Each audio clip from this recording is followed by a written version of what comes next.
Pleased with the results so far. Very good, thank you. Okay, we have a public hearing at 6:35, however, it is not 6:35, so if we have something little, we have a donation from Northern Tree Service to the Trails Committee, which includes a backpack leaf blower, a handheld blower, a trimmer, a Pro Mark safety helmet, 2 of them, and a billy goat blower. Okay, do we have a motion to accept the gift? So moved. Is there a second? Second. Any discussion? All in favor? Okay, and Ted will need to, if the Trails Committee has not written a thank you, we should. Okay, then we have a request for an appointment of Matthew Cole as a part-time dispatcher to the police department. We do have his resume here. Does anybody have any questions on it? Ted, have you spoken to the chief about him, or? Oh, only that he would recommend to go forward with. Oh. He's got a wide range of experience. Right. And he is a town resident. Any question, comment? I'll make, Mike, you want to make a I motion? was going to make a motion to concur with the appointment of part-time dispatcher Matthew G. Cole at the rate of $18.94 per hour, effective December 18th, 2018. Second. Any discussion? All in favor? Okay, 5-0.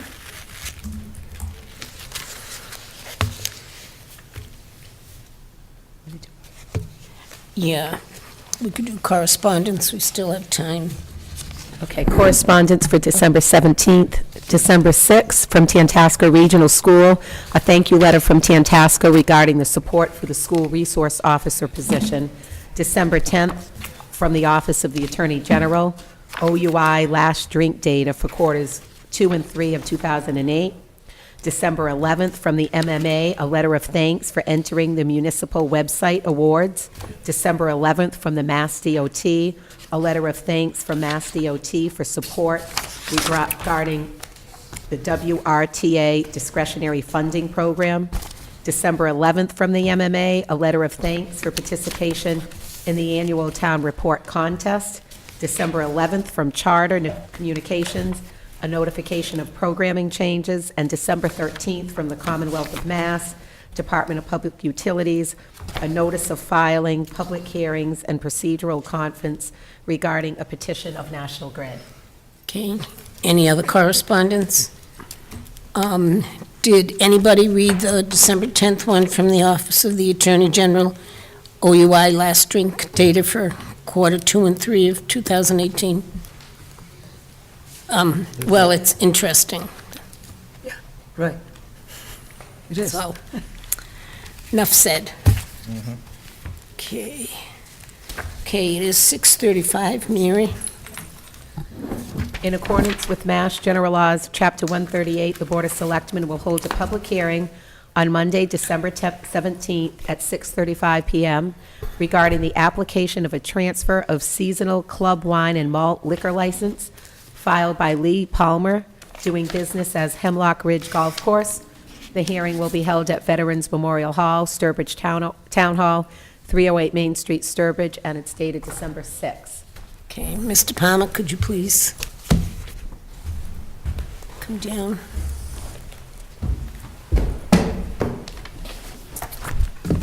Okay, I was confused on this because usually when we get a transfer, it's from one person to another person, but your name is everywhere, and I do know you're the manager. Yeah. So could you explain that to the board, My please? father died in February, and when I talked to the Board of Selectmen, they said just the license was already ready to go, so just wait until next year when it's all done and just fill out the paperwork and transfer it then. Okay.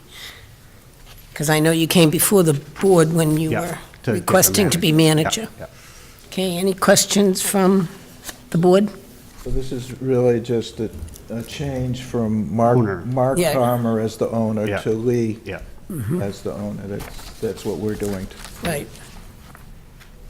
Any questions? Somebody willing to make a motion then? I'll make a motion to transfer the liquor license to transfer the liquor license into Lee Palmer's name. I'll second that motion. Any discussion? All in favor? Aye. Okay, and you're still the manager, right? Yes, ma'am. Yeah, Okay. Thanks. Thank you for coming in. thanks, Mark. Have a nice Lee. Christmas. You too. Thank you. Okay, let's see. We have to wait for the other one.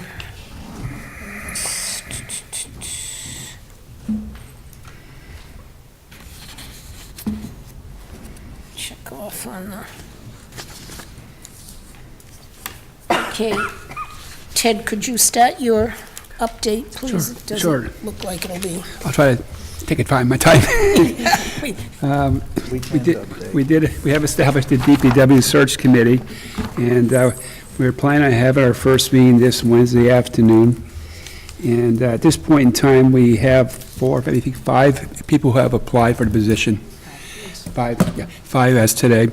And the deadline is this Friday.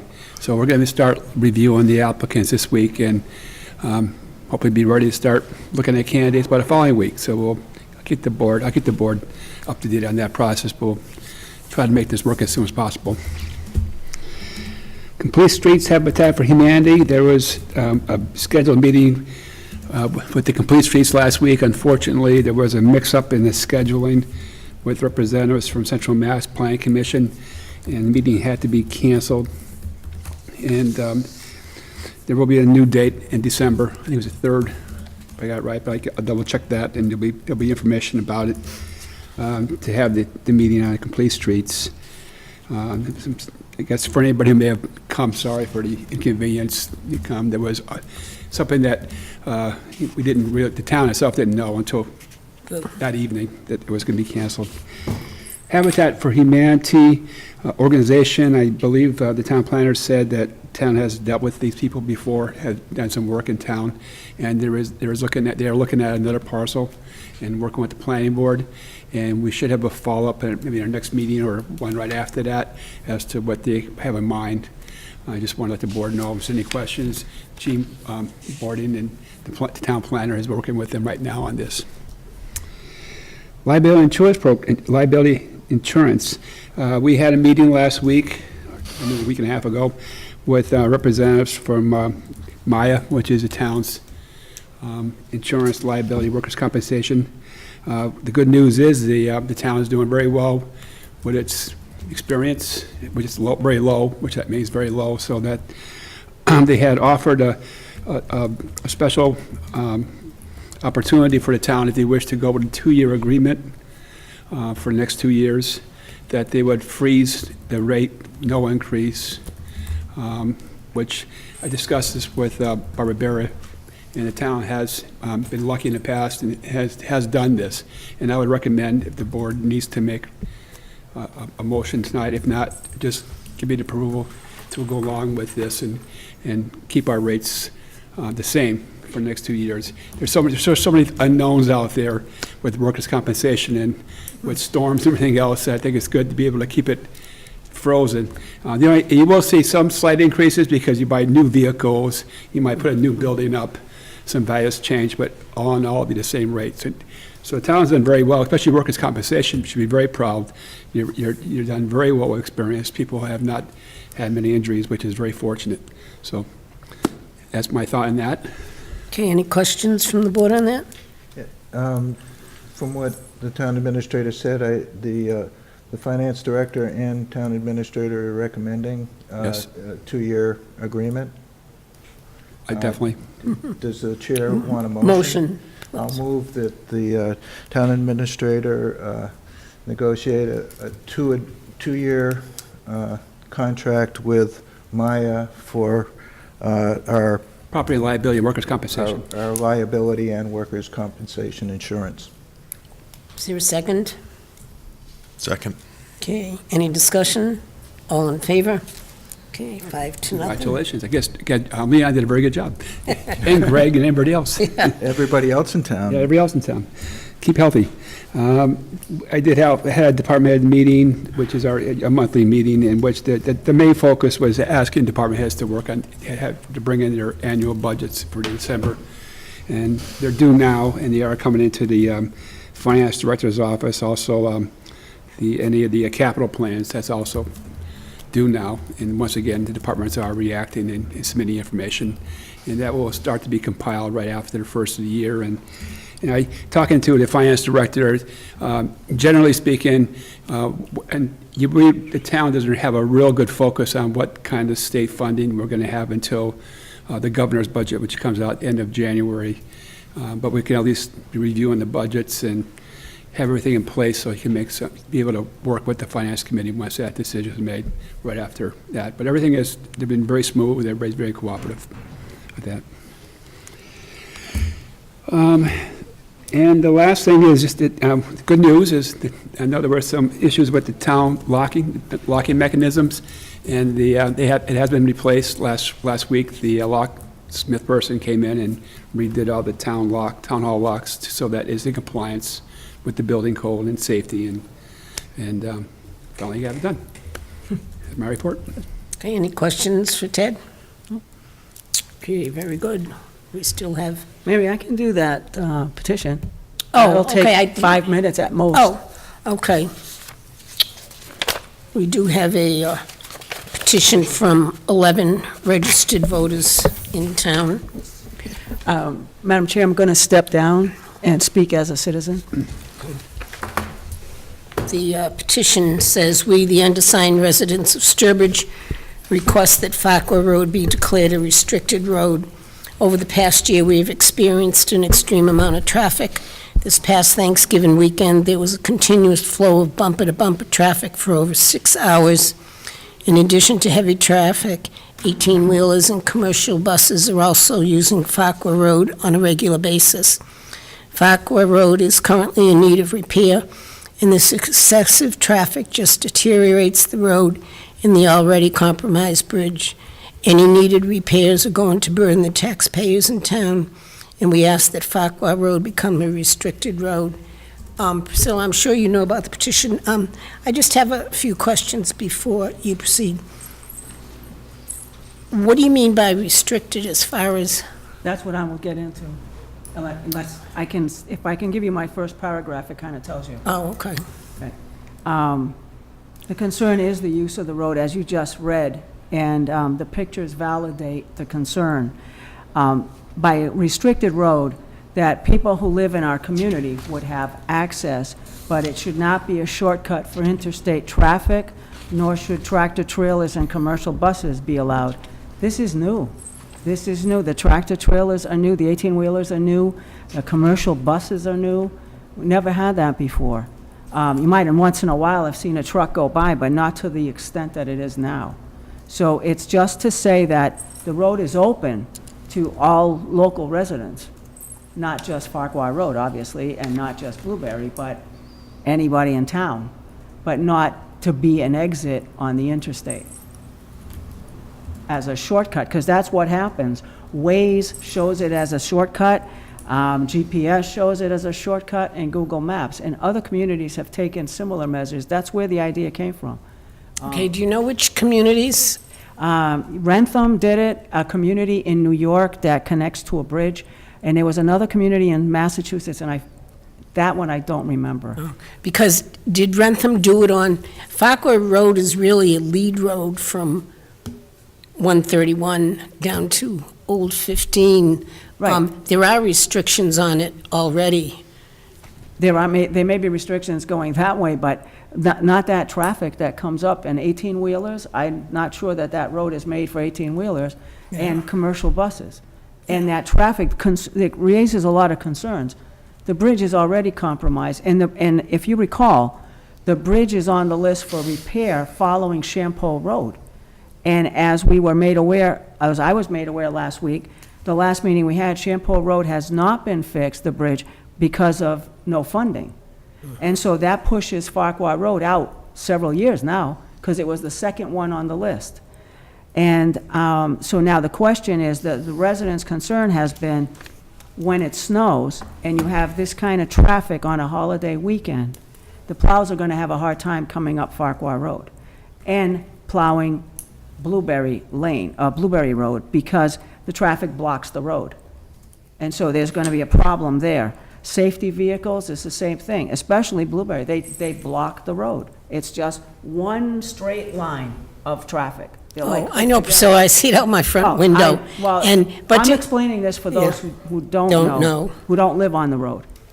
And so the concern is that the bridge is the biggest concern, is the bridge. That bridge can't handle that kind of traffic. Because if it could, it wouldn't have been on the repair list.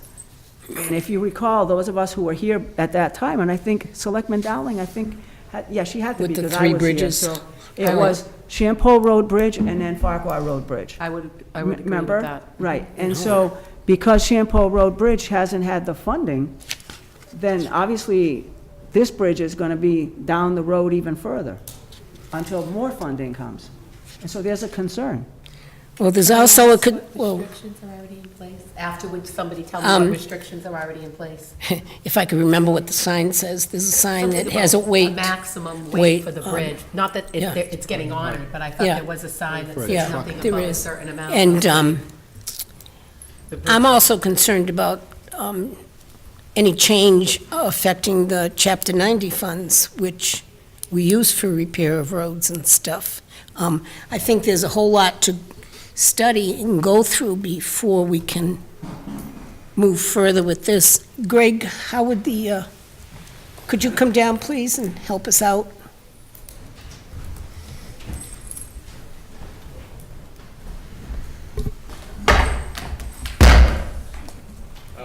The hardest part is enforcement.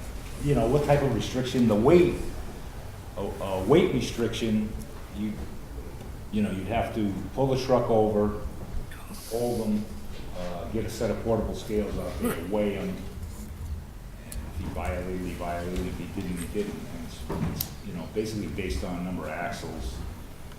A 2-axle truck, just front and rear. A 3-axle, like a tandem, or an 18-wheeler. So each step has a different weight limit on the bridge. And, you know, you can, I'm just not sure how you could enforce local traffic only, you know, because people are gonna drive off the highway. And this, it's interesting, I've seen it in a couple locations. Certainly Farquhar Road's probably one of the worst ones, but we also had an incident, there was an accident in Union, Connecticut,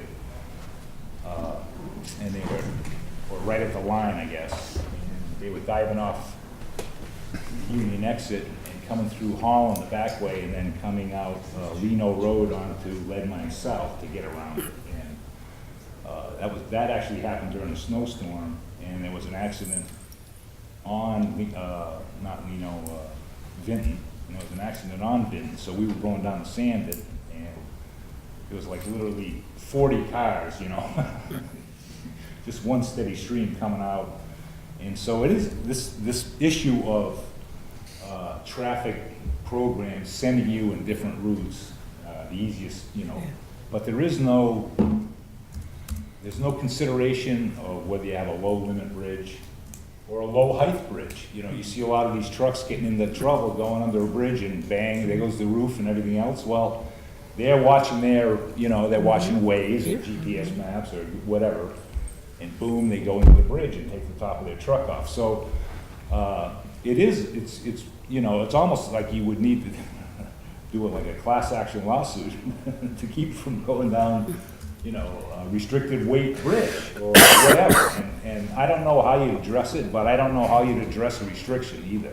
Right. You're gonna Now, have to- The concern is only, it's not like an everyday concern, because it isn't No, an it's the everyday problem. holidays. It's holiday weekends, because Thanksgiving was clocked from 11:30 to 6 o'clock at night, non-stop, bumper to bumper. I'm not a The- resident of Fokker Road like the two of you are, but we were returning home from New York City on Saturday night, and I was really shocked that the traffic did not budge on Fokker Road. Because we were Well, in it, Haynes, and yeah. I made a comment to my husband saying, I actually feel very sorry for the residents of Fokker Road, because that whole road is forever changed now. Yeah. Well, Because of that intense traffic, and I would be interested in I appreciate what you're saying, I mean, how do we enforce it, but I would be interested in knowing for the residents how Rentham handled it, and, We can find that out, but I wanted to also point out one other thing. It was so bad that on Blueberry, they would go up Blueberry looking for an outlet, and it's a cul-de-sac, that one of the residents had a sign made, and it's sitting on the corner of Blueberry and Farquhar, and it end. says dead end. yeah. Because all the cars, the whole chain would go up, turn around, come back, up, go, and you had that on the last holiday. And so this guy, one of the residents said, enough, and had a sign made and put it there, so now no one goes up for Blueberry. But in a snowstorm, if it's a long weekend and a holiday weekend and it's a snowstorm, Blueberry will never get plowed, and Farquhar will only get half plowed. And that's not against the DPW, it's that there's no place to go. There's no place to go. And it's not that and then when you get to the bridge, what happens? What happens? I mean, I don't know if during a holiday, if the gate could be closed and a sign put on River Road saying bridge closed. I don't know. I mean, it's an easy fix without involving police and having somebody sitting there ticketing, but it's one way to stop the traffic for a Because the only, holiday. it's not just Farquhar, I mean, Haynes Street is bumper to bumper. Yeah. Hall Road is bumper to bumper. Yeah, and we only 20. noticed Fokker. Oh, yeah, because we you were in came it. that We were way, in it. yeah. Route 20, you know. Yeah, Route 20, it's, But Route 20. There's too is many not a cars. resident- You know, not Route 20 residential. is not a residential road like Fokker No, but Road. Oh, no. I'm just saying that. It's you congested, know, the- right. there's too much volume of traffic everywhere. is Crazy. Yeah, I mean, Priscilla, we had somebody pull in our driveway and sit there for about 10, 15 minutes. I don't know what they were doing. You don't want to know what they were doing. Well, I mean, this is a fairly new issue since they took the toll booth out on the Yes. pike, right? So this is something we have to deal with now, and you would think that would make it better because there's no toll, everybody would go faster. It doesn't, Made it it makes it a worse. lot worse.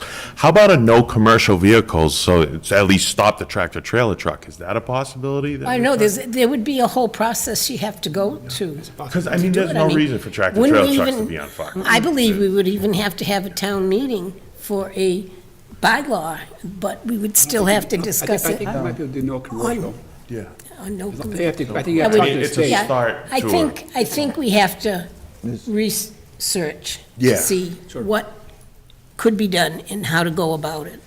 But because this is a new issue, I think it's something that we're gonna have It's to only look gonna at get for a worse. couple roads, you know, and, but Farquhar being the worst, because I've been on that. Well, that's why Right. coming off New Yeah. Boston is so bad, because there's no toll booths to slow down the traffic anymore. It just comes. Mike? So, Yeah, I'm Go sorry, ahead. Mike, go ahead, no, go ahead. okay. Unfortunately, I don't think there's anything the town can do about passenger vehicles. The process for restricting commercial vehicles involves the approval of MassDOT first, and, you know, Greg knows how that goes. It could take forever. It might not be approved. One thing that I've done similar to this is I've notified there's basically 3 GPS companies in the United States, and I've sent notification to all 3 of the companies that handle the GPS maps, stating that there's due to a bridge weight restriction, that the commercial, you know, the truck GPS, because the truckers have a separate GPS system, asking them to change their truck route GPS to keep that street off limits to large trucks. And that has been effective. How did you accomplish that? I'm sorry, I missed how you did it. You notify the 3, there's 3 companies in the United States that basically do the GPS mapping. One of them is Google, you know, and there's 2 other companies. and you notify them. You basically go on their websites, and there's, you can do a notice to them that there's an error in their mapping. And they have people there to update their mapping. But wouldn't you have to But what be is the- authorized from the community, wouldn't you have to be an authorized person? In other words, anybody can't just write on the website, I wouldn't think. Right. Well, it would be, preferable if somebody from the community, from the town, wrote to them, they probably would pay more attention to it, but And what would the error at be? times, What is the error? Because there's no error right now, it is. the trucks, You just don't want them to use it. the trucks, overweight trucks, or overweight. trucks that are using the bridge, like We have tractor weight. trailers, And and even that commercial bus that's in the Yeah, pictures. School And- buses, a school bus School bus is is one thing. different, A yeah. passenger but- bus Is- is a different Big animal. different thing. But at least that would take the GPS, or at least the commercial truck GPS thing out of the picture, that they wouldn't be sending heavy trucks down there, by GPS. The only way, I agree with Greg that the weight limit's very difficult to enforce, and it would take a lot of manpower to do that. So ultimately, if the GPS thing doesn't work, we would have to, go down the road of trying to restrict it, restrict commercial vehicles from using that street, and that approval is not easy to get. I don't know what the situation was in Rentham, how they did it, but, Well, I know they did Yeah. it Thanksgiving weekend, they didn't allow anyone taking any exit Now- other than that one particular exit. now that can be done temporarily using police power. Yeah, well, I'm looking to do it without using police power and Yeah, adding to the the burden police of can the put up police. signs and say, for Thanksgiving weekend, you can't use this area, you can't park here, police can do a lot of stuff like that. That That can't be a permanent solution. But we don't have a problem other than holiday weekends. That's the only time there's a problem on that road. The traffic every other day is normal traffic. Maybe the answer is to talk to the police, we should, Well, why don't we, talk to the police department on why if don't it's we once a year or something like that. research It's every what holiday steps we weekend. would have to do to disallow commercial vehicles By on? closing the gates, I don't think, the Army Corps is gonna get No. involved in that. And I don't know, what are you gonna do if you close the gate? You can put you have, for all intents and purposes, you have people from out of town, they're looking at their phone, they're gonna go there anyway, so when they get down to that gate, what are they gonna do? You wanna talk about, We have to Yeah. put signs. You'd have to put signs. oh, I know, but No, I you'd have just, to. people, People do what people want to do. people do and ignore. Yeah, but why don't we do that? Ted can research with Greg in your few days left. Although I'm sure you, yeah, you know what, how would we go about, how would we go about doing something, Because I'm sure the state will be involved, and in one of those towns, I know they did have to have, it wasn't Rentham, but they did have to have a town ordinance. Some towns call them bylaws, but it was a town ordinance, so. And as far as the Waze and Google Maps, where it says it's a shortcut alternate route, because we use that all the time too. I shouldn't say that, my husband does. I go the traditional way regardless of, Anyway, does Google Maps right now say that there's a bridge there and it has a weight limit? No. I mean, it seems to me No, that they that's just- at least enforcing what we already have in place. I don't think they give you detailed information, they just say, Yeah, but couldn't we at Take least tell the- Google Maps that there's a weight limit on that bridge, so, And ways. yeah, Waze, at least so Waze. they know, so at least the truckers know, I can't get over that bridge without risking a ticket. One of the residents on the road on Thanksgiving weekend put a message on Waze about overloaded traffic on Farquhar, use alternate route. And it worked for about 25 minutes, and there was no traffic for 25 minutes. Soon as people figured out Well, there's That- updates. Yeah, You know, right, there's traffic- updates, There's right, so traffic the traffic updates, so you put moved. update Right. and. And then it it's not started listed, again. And it's not listed, Yeah. they're gonna go bombing in there. So it again. started again, right after that, it was about 25-minute lull, and then boom, again. And then it just started I again. know, but summer's not, the weekends in summer aren't much better either. The weekends Except in the for summer are not- except are for the not like trucks the and holidays. buses we don't get. But the cars are bumper to bumper for a few hours, Saturdays and late Sundays. Not like it was Thanksgiving, Oh, not no, like it no, was but- Memorial Day. No, I know, but it's been bumper to bumper. But it's the trucks and the buses that are the major problems. We can't stop. Well, the cars. concern to the residents also is, what do you do in the wintertime? And if it's a holiday weekend, how are you going to deal with the situation of not being able to plow Blueberry Road? That's another question. Well- Or Farquhar on the other side. No, This- but we do have to find out, instead of debating, we're not going to come to a conclusion tonight. We This- do have to find out how to go about gaining what we want to gain, if we can gain it. Because I know it's a pain in the neck for everybody. It's dangerous. It's horrible. Yeah, It is horrible. you know, it really is. One, Priscilla, we had to sell coffee. yeah, Oh, no, I'd leave for the weekend. Are you kidding me? yeah. Okay, I'll sell you a share. One thing that maybe in the future will reduce the impact of this is that Google and other companies that do the GPS mapping are actually, when your cell phone is on GPS, they know where you are, and they actually monitor the locations, and if your vehicle is moving less than 20 miles per hour, it will notify the GPS system that there's a traffic delay in that area, so it will reroute the cars that are moving, say on 84 coming in, they'd tell you not to use Farquhar Road because if there's a traffic delay on Farquhar Road. Well, they do that sometimes now, because we hit that coming back from New York. It said, heavy traffic ahead, take alternate, and somebody driving Yeah. didn't listen to that, and we got stuck. Yeah, that right now is usually cameras and stuff on interstate highways, but the new technology that's coming will also have that feature on local streets just by knowing the position of where everybody's cell phone is. Well, Pretty awesome We're gonna do, technology. we're gonna do what we can, Okay. I'll get back all to we you. can do. It is 7:03, and we do have another public hearing. Mary?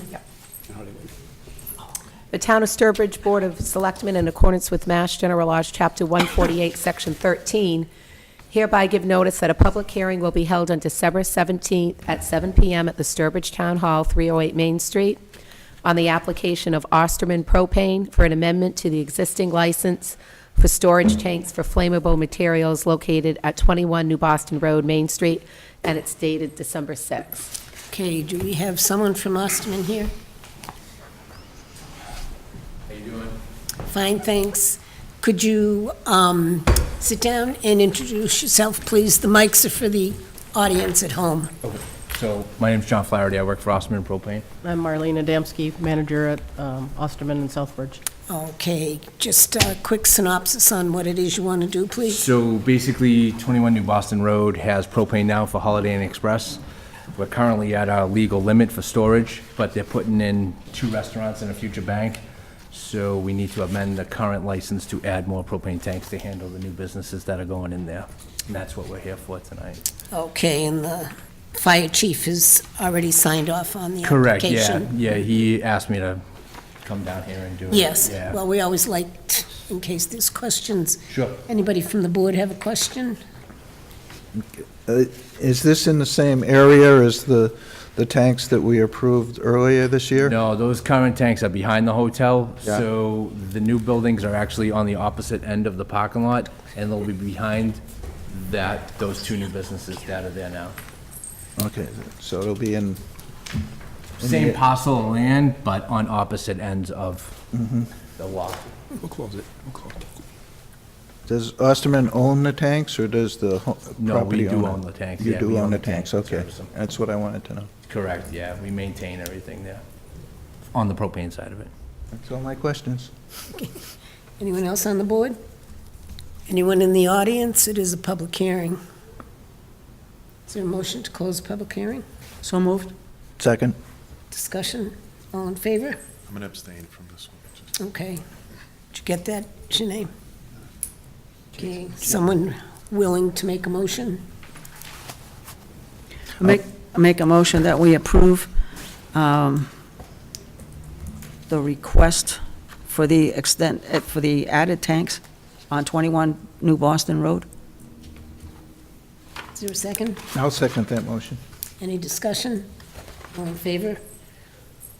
Again, 401. That's 6,000 gallons, right? That's Right. correct. How quickly does that type of, how quickly do those tanks go in again? Tomorrow morning with 7:01. So. No, I don't know, like, in terms of the project, I So the have no first- idea about something like this. The first phase is Panera Bread. Right. And they want to try to be operational by mid-February, but I just heard that they may not be able to get electricity till April. So I'm kind of hoping that the electricity kind of holds us back because the propane would do them no good without power anyway, Right. so And that's, Busy time of year That's as too well, bad. too, so, yeah.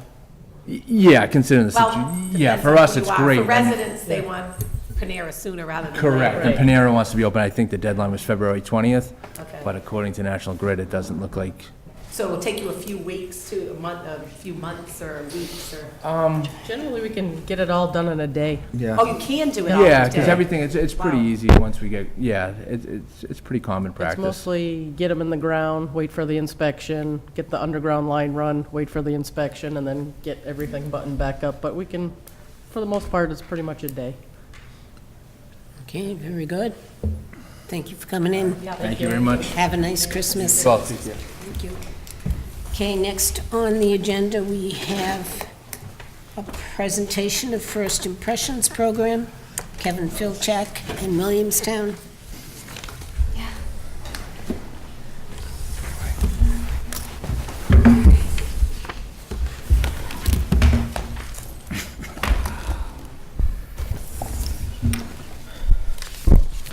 Good evening, Selectmen.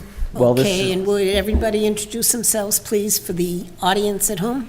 Of course, my name is Kevin Filchak, Economic Development and Tourism Coordinator for Sturbridge. I'm Jason Hoke, the town manager in Williamstown. Andrew Brown, Williamstown Community Development Director. No, I'm sorry, Ms. Community Development Director. Oh, so okay, Town all right. planner.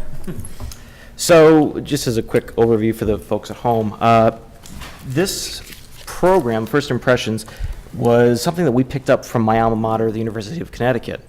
And basically, it takes two like communities, in this case, Sturbridge and Williamstown, and the two communities have a exchange of delegations. Basically, we send people to Williamstown, and Williamstown sends people to Sturbridge. And what those groups do is they make observations and try to look objectively at the community from the perspective of a first-time visitor.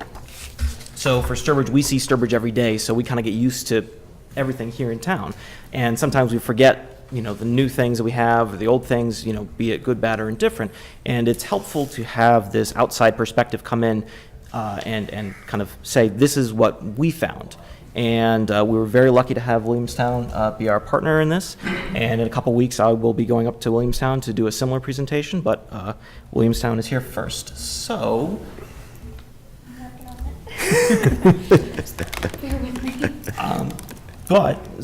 they're just presenting their findings this evening. So I will basically turn it over to Jason and Andrew. Great. Yeah, so we can go ahead and get started. We don't need the slide for this one. So we had 6 folks from Williamstown join our project team. Myself and Jason. We had 2 members of the Chamber of Commerce, one who works for a local hotel group, another from our art museum in town, Clark Art Institute, a member of our planning board, and individual who works for Williams College and their administration. Everybody came out individually on their own, some with spouses, and it was during October of this year that everybody visited. Everybody generally had good weather, which was a positive, and everybody came out and did a day trip. and tried to see as much of the community as possible. And the way we collected data from our team members is Kevin created some surveys and using Google Sheets and Google Forms to enable people to easily record their experience. So the first thing we asked our participants to think about was, what's your impression of the community before you go, before you do anything, before you look online, on TripAdvisor or Google? Do you know about this place? And if you do, what's your impression? And I think this is really positive, actually, that everybody in our team knew Sturbridge, knew where it was, knew it specifically as the home of Old Sturbridge Village, and generally had a really positive impression. One of our team members said, quoting, that they thought Sturbridge was a ye old community, which I kind of liked, but a place that values its history and celebrates traditional New England values. The team also used online resources and found that to be really helpful. Jason will tell you a little bit more about that. And so in preparation for this, and this was part of the directed exercise that Kevin put together as well, we were asked what could we find when we looked online. So in most cases, we visited, just about everybody visited the tourism website that the town hosts, and our group had an even split on its functionality. Some found it potentially going to be more useful for a resident than a visitor from away. And then most team members also supplemented the offerings there with reviews on TripAdvisor, Yelp, and Google, and they found those very populated and very helpful. I think one of the things that was interesting, I think there was a little bit of confusion. I will admit I had part of the confusion myself of having it incorporated, the primary site feeling as if it was incorporated on the town site rather than sort of a freestanding brand presence. Did find the print directory extremely helpful. One of the things that stood out as an opportunity was putting together some recommended itineraries and or bunching of some niche concentrations. You have some wonderful pieces here that sort of helping visitors put those together into the experience they may be looking for, whether that's craft beer, antiques, history, just to give them a little bit of that itinerary could really enhance the offering. The next piece of the assessment that we went through, we're going through a series of the experience for all of the gateways to town. So the primary gateway, I think that we all experienced, was off of the Pike, and then most of us went further afield and came back and looped around so we could get the experience from a variety of different entry points. So that main gateway are identified by the team from Sturbridge is that first exit off of 84 when you're coming from the Mass Turnpike, and really convenient, provides super fast access to get into town and go just about anywhere.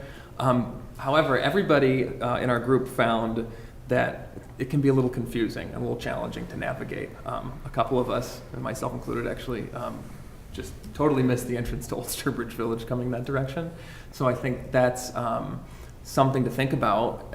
Maybe if you're working with DOT in the near future on that intersection, working on complete streets, is thinking about how signage and sense of arrival can really enhance some of your gateways, particularly this main gateway.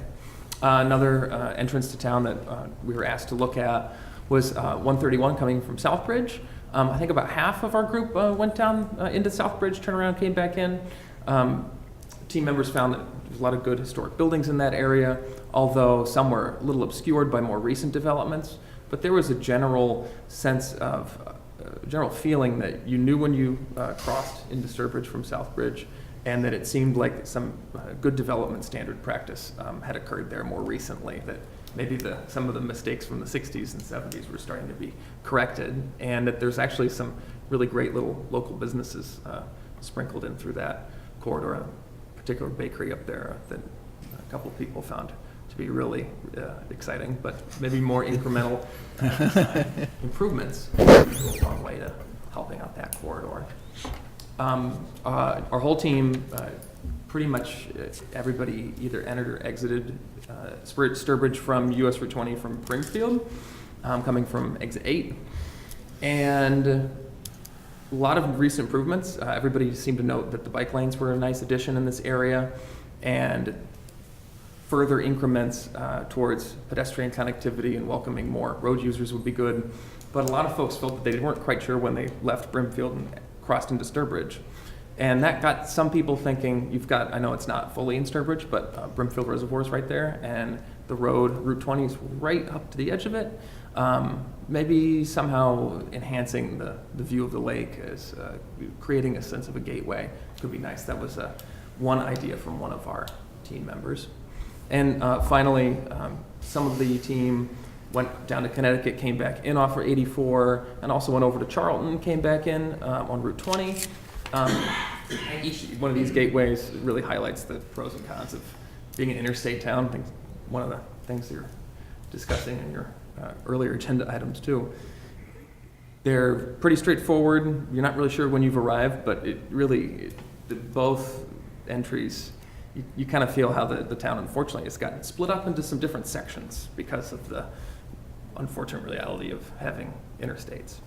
Another interesting thing you might know, in all of these slides, we really made extensive use of Google Street View. Not that we didn't take a lot of photos, but one of the things about how so many highway gateways is they can be actually hard to photograph because you're paying attention, you're in the car, there's not convenient places to stop and look around.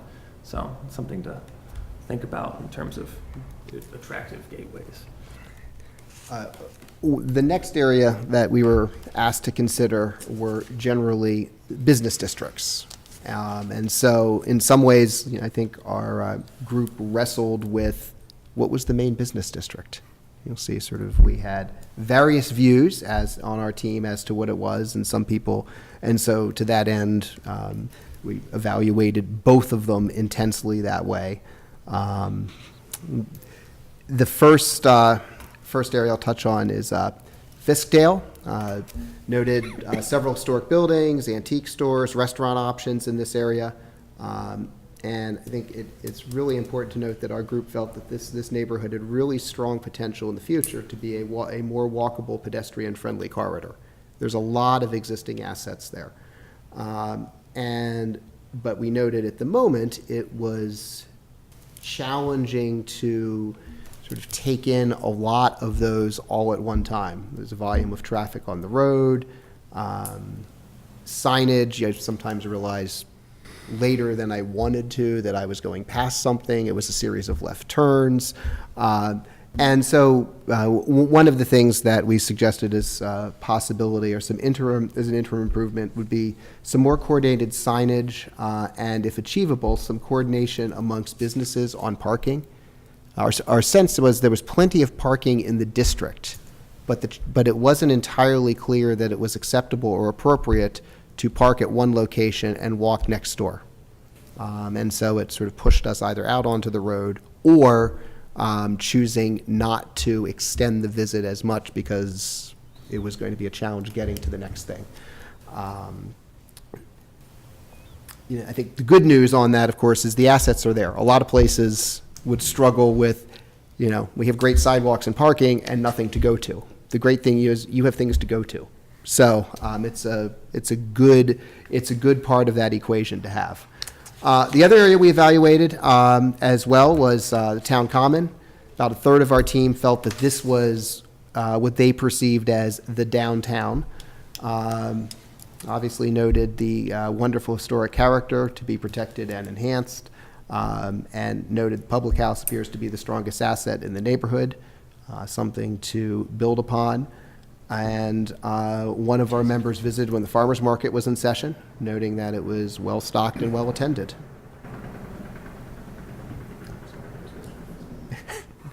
Other retail areas.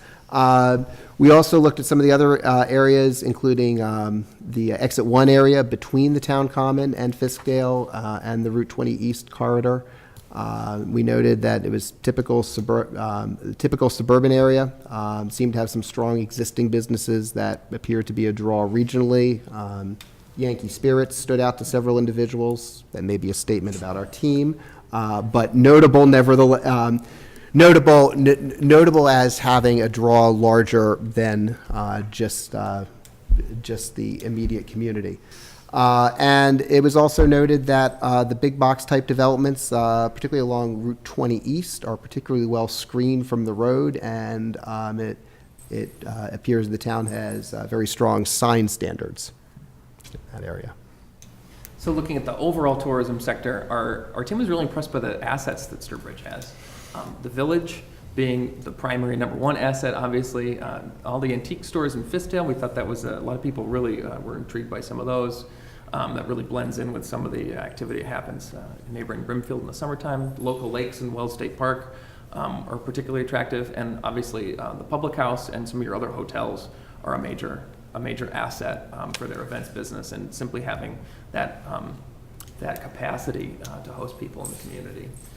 Some of the areas of improvement that our team thought could help the tourism sector is, we were saying, like about Fiskdale in particular and the town common, thinking about that walkability piece. That's a real draw for people right now. Walkable, enjoyable communities where you don't have to maybe get in the car to do everything.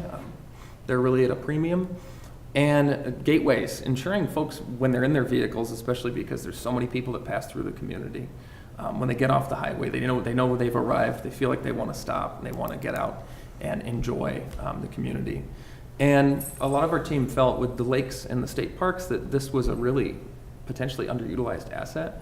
And one group in particular noted they end up stumbling upon some of the trailheads down off one of the 84 exits that's maintained by the Town Trails Committee. It looked like it had just been improved, and thought that was really a really nice asset that could even be strengthened and promoted a little bit more. Thought that was really enjoyable. Another thing to focus on, retaining these visitors you've got. Old Sturbridge Village brings in an enormous amount of people every year. Retaining them, giving them more activities in town by enhancing some of those previous things we talked about, and also enticing folks off of the interstates, perhaps, with that volume of traffic that comes through.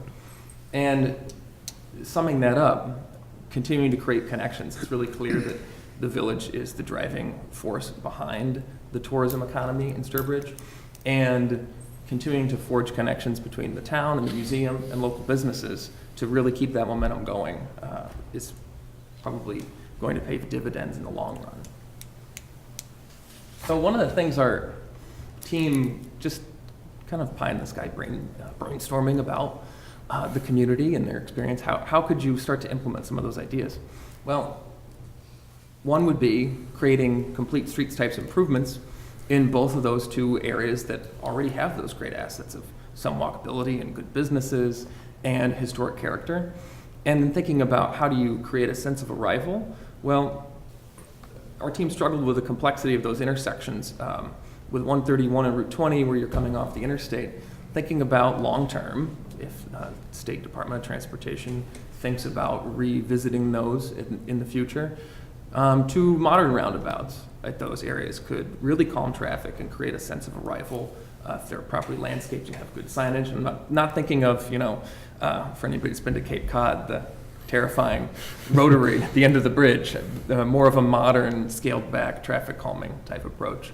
And then, I don't know if it's possible, if you could find a route to link the two areas together. You have a lot of highway infrastructure, but thinking long-term, if it's possible to think about some sort of mixed-use path to link those areas with each other and the museum, that could really be a huge benefit for folks.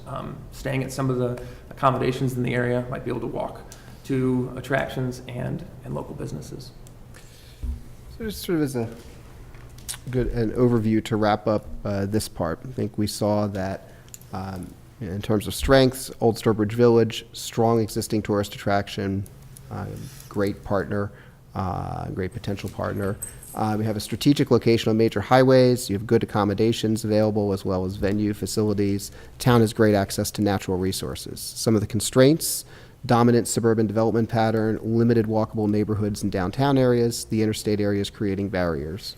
Some of the areas we saw as areas for potential focus: strengthen existing venues, draw more people who pass through the community, creating walkability in existing business districts, and coordination among existing businesses. This, what we've given you here is sort of the high-level overview. I think you've all been given a copy as well. We developed a longer report as well, I think, that goes into some of this in greater detail. And I think, you know, we're certainly happy to discuss further. I think the team we brought had a strong amount of sort of marketing, tourism, community development experience behind it. So you know, some of what we gave kind of scratches the surface of the depth of, I think, some of the conversations that we've had. So with that, I'm happy to answer questions, take slings and arrows, whatever direction seems most fitting. Well, thank you for the presentation. Kevin? And if I could just say, again, thank you guys for all the hard work you did to put this together. In terms of how we're going to take this information and kind of run with it, we've done some of these studies. Some of the findings here you've heard about before. Some of this isn't new. Some of it is useful and new. We were talking, we had a nice cup of coffee before we came here at the Public House. We were talking, what are some of the takeaways? And for me, some of the takeaways have been, leaning on what I'm trying to do in 2019, which is to bring businesses together and to say, how do we present the town on a unified front? So instead of the Public House and OSV and Table 3 all doing their own thing, how do we have a combined message so that we're promoting the town in a unified way that will attract more visitors and that will keep them here, so that when they come here, we can say, look at all these other things that are in town besides the village that you may not know about. So for me, that's one of our takeaways. This report actually is useful because in terms of like the infrastructure projects that we need to look at down the road, that's a useful tool to present to the Commonwealth and say, look, here's, in addition to the commercial tourist district study we did a couple years ago, here's another report that reemphasizes these points. So it's a useful tool, not only for kind of planning how we want to approach these problems, but a useful tool in actually addressing these problems with the state. Comments, questions from the board? Priscilla? Kevin, are we doing anything to approach the DOT with this, or is it something that we have to wait? I mean, because we saw this before, the roundabout idea. We've seen that before for 2 roundabouts. Are we doing anything to move it? Of course. So this was a topic that the town planner and I talked about last year, and last I had heard she was, we were looking at the undergrounding of the power lines. That was, the underground power line study. That was kind of the next step we need to accomplish, so that we can really get into that. But the town, if I'm not mistaken, the town did not approve that. Right. That's what I'm saying. She needs to meet with us to determine our next course of That's, action. no, that's Route 15 she's meeting with us for. That's a different meeting, but you're both correct. We're both It was It was defeated. right. And the Route 15 you will be meeting with on a separate subject. Yeah, that's a but- whole different ballgame. Right. Right. So But is she it, also indicated that she wants to speak with us about. oh, that's news to me. I don't remember that. Okay, so is this in the offing for early next year, that we talk about this? The town planner and I would love to continue talking about this. It's something that I haven't been handling directly. That's been something that she's been handling in terms of, the discussions on the undergrounding of the power lines. That was the last I had heard of this in terms of next steps. So we can have I can try to get you an update on where everything is and get back to you shortly. If Sure, that's helpful. yeah, that would be fine. And I appreciate the walkability concept. And it's too bad we don't have that set up here, because the town of Putnam was having, I don't know if, in Connecticut, I don't know if you're familiar with them, but they were having some serious economic problems. They had a lot of empty storefronts. They kind of re-identified themselves and redefined who they are. They have been doing this past year, from late spring to late summer, early fall, actually. First Friday of the month, they had a theme. And they blocked off, because they have the access roads to go around. They blocked it off, the downtown, the whole downtown area, all the restaurants, the stores, you could walk it all. And it was packed, absolutely packed.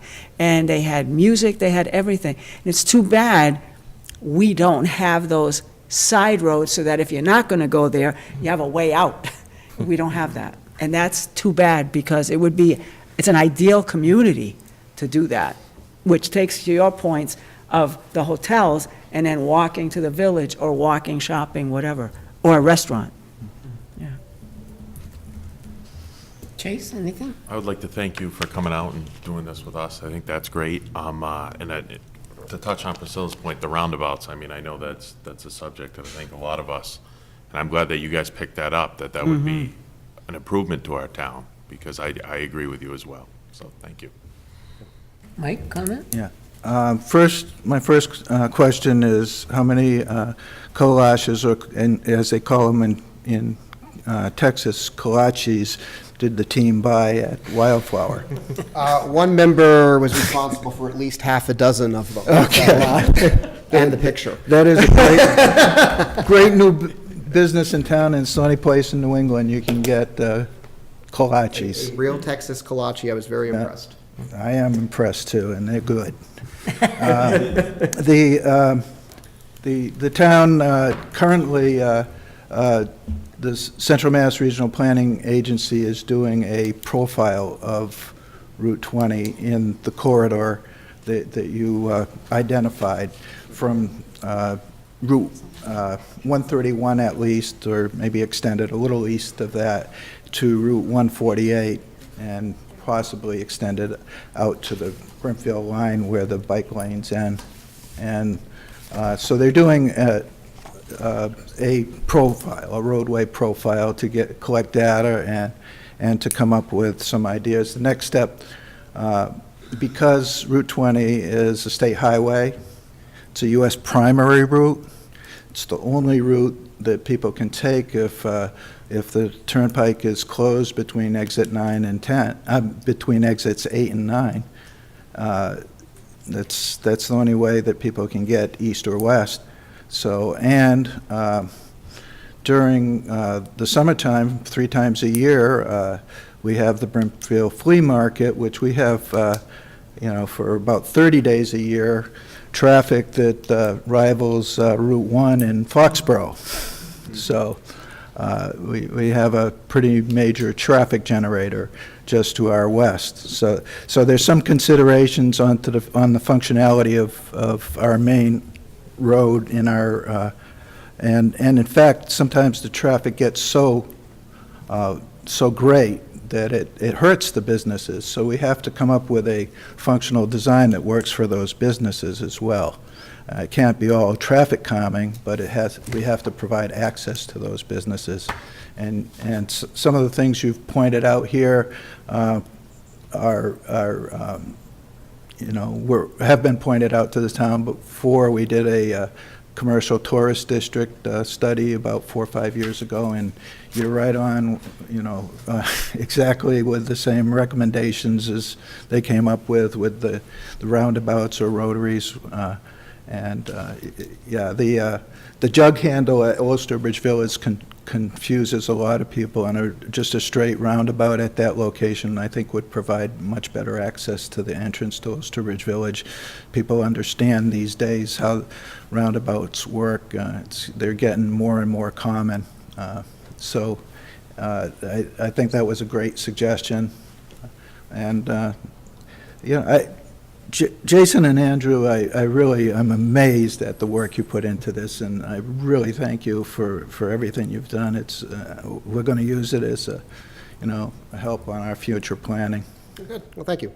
We enjoyed doing it. This, one thing I would share from some years of doing this prior to coming to Williamstown too is the physical infrastructure is obviously a real challenge for all the reasons you outlined, and we know that.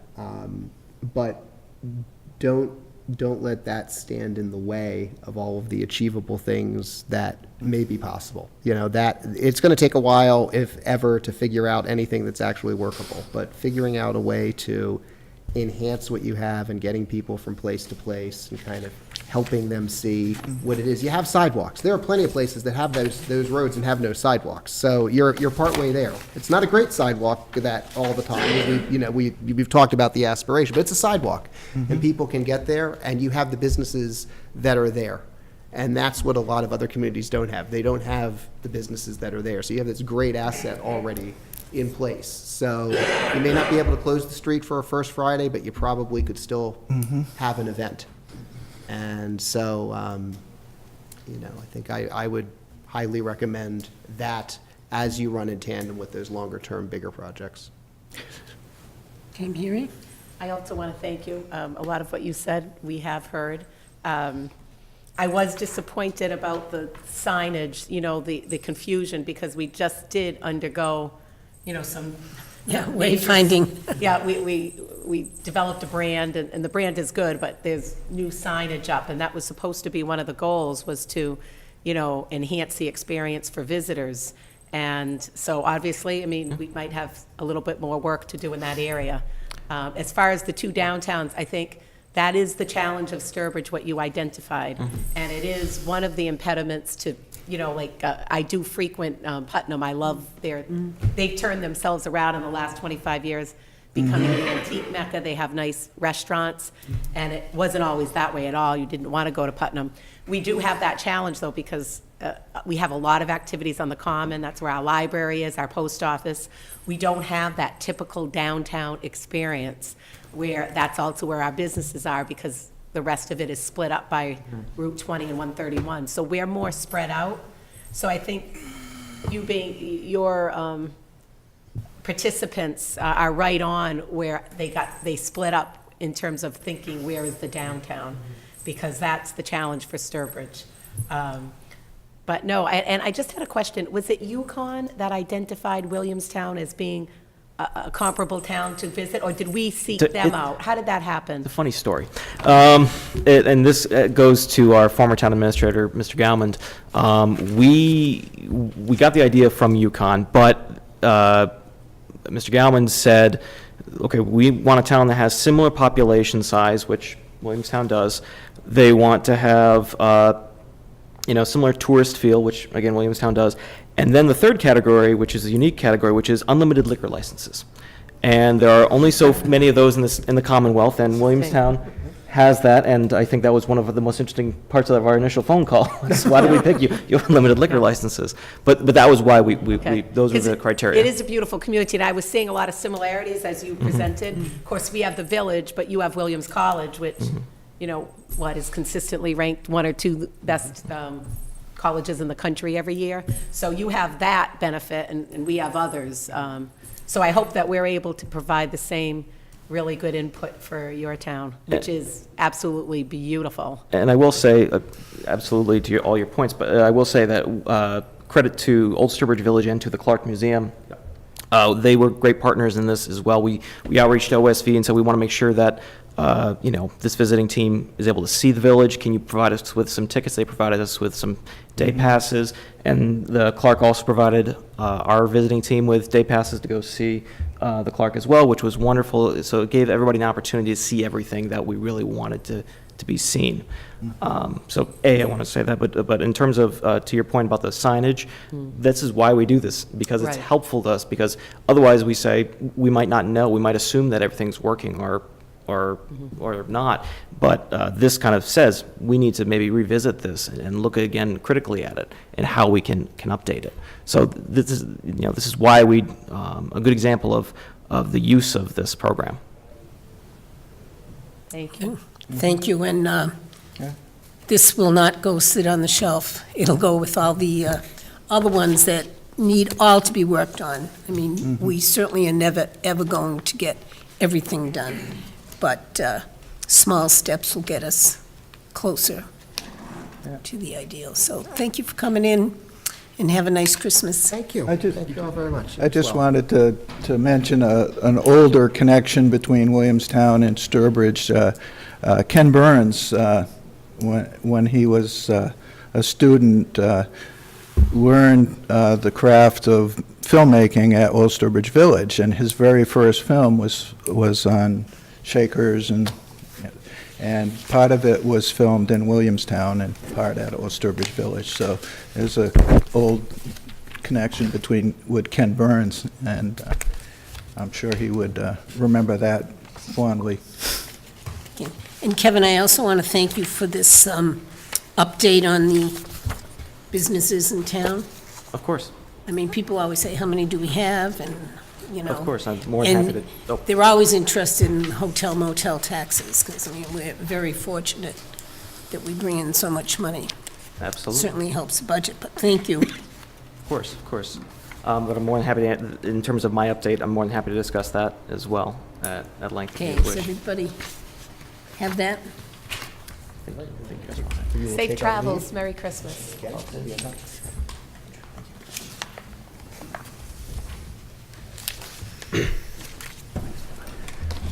Okay, yes, So- sure. So I gave you, actually, before I get started, I have a small holiday gift for the board. This is in no way because I'm presenting to you tonight, but the STA got these little padfolios as a way to just promote the town and to promote the STA, so I have a copy for each of you. Thank you. You're welcome. Thank you. Boy, I got to take this to all my meetings now. Hey, thank you. Thank you, Kevin. It's nice. Oh, place for business cards and everything. Yeah. We got that from Mass Corps, Mass Department of Corrections. We've used them recently to purchase the padfolios, but also to purchase some polos, very nice polos, to, for when we go to events. We always want to have something that says Town of Sturbridge on it, so we got one to have the nice new STA logo, which is on your padfolio, and I have one, actually, that is our new weather vane logo. So I provided you with a memo that details a brief overview of the Sturbridge economy today, talk about the 2018 things that we've done here in town, and talk about 2019 goals. Rather than rehash everything that I wrote in my memo, I'll just have 3 broad points I just want to cover. The first is that, as you can probably tell by my goals, this upcoming year for 2019, the focus for me is really going to shift towards economic development. For the first couple of years, I was tasked with getting the STA on track and getting them stable and salient, and I believe we've accomplished that. At this point, I'm very confident that they're trying new things, but they're a growing organization and they're very, very passionate about what they do. We have some great new members, so I'm very confident that they'll do well in the coming years. We do have an opening, or we should We say. for do those have an- Watching, we have an opening. And we will have another opening in Right, June. so, it's a great board to join. They have access to a lot of funds, so, 182,000. 182,000 that they allocate every year. I'm doing this for the residents watching. So for that reason, I want to start shifting towards focusing on economic development. So you'll notice in my goal list, talking about looking into facade improvement programs, looking into creating maker spaces, which is similar to an incubator, looking at creating business recognition programs. These are all goals that the town set in the 2011 master plan. I'm just trying to, implement them. So a lot of those goals you're going to see there. The other side of it is working to to grow this position to be a resource to businesses, so that whether it's we'll say the coal ash business or Mr. Kabinski's business, whatever it is, I can be a resource to everyone here in town. So that's the first point I want to make. The second point is more of a request to the board. There's, as you see in my report, over 508 businesses, actually 509 as of last week, in town, approximately. It's difficult, if not impossible, to know the ins and outs of every business in town. So I and the other staff rely on the businesses to communicate with us, and for board and committees who hear things to communicate with us as well. So if you hear of a business that is either doing very well and wants to, share that good fortune, or is having some difficulties, I ask that you encourage them to speak with us so that we can either, congratulate them on their success or offer assistance in any way that we can. It's really important to know that if we don't know that something's going wrong, we really can't do anything to help just because we don't know. So I encourage you to share with them that we're here and we want to help. The final point I want to make is more about the narrative of Sturbridge. So we talk about the narrative of Sturbridge a lot, and when I came here, there was conversations about the town of Sturbridge being a negative place to work. And at this point, I am confident in saying that that narrative is changing, and people are changing. Are we there? Are we perfect? No, but it's a continuous goal that we're always going to strive for. And I think that a lot of credit has to go to the staff and committees that are working hard to become business-friendly and become more business-friendly. And whether that's, our town planner, Jean Boubon, working on creating permitting software to make the process a lot easier for people, or her work at the Land Use Committee, Cindy, Janae, and Aaron's hard work at the licensing packets, which has been very well received by businesses, inspectors going out together instead of individually, so that it's less of an impact on businesses. The business breakfast that we've been doing, the Sturbridge Express that we tried starting this year, the fact that you hired this position, all of that is going towards building a positive economic environment for businesses. I think if you talk to someone 10 years ago versus 2 years ago versus today, you're going to see that the experience is becoming more positive with time. And I'm very pleased by that, and I think that the town is doing well, and it will, if we continue on the tracks that we're doing, it will continue to improve. So with that, that's my kind of brief update. If you have any questions on anything I've written, or if you have a question on anything I haven't written, more than happy to answer those questions. Any questions or comments, Priscilla? Kevin, I just have one, and it's just a generic question, because Sure. I don't know all of what your job is, so it's just sort of my own information. Sure. I just wonder if you work at all with, or have any contact with Rosemary Scrivens? Yes. And, yeah, okay, because the reason I asked is they landed quite a new, large corporation there. Yes, I saw in the paper. And I wondered if, because I'm looking at it as maybe it can trickle kind of this way. And I was thinking of, and I know this isn't our discussion for tonight, but I was thinking maybe it's something that could use Route 15, maybe it's something that could go somewhere else. I mean, I'm just asking this so the fact that you do work with her, then that's a good thing. I'm glad to hear that. So that we do have a relationship with her. We do.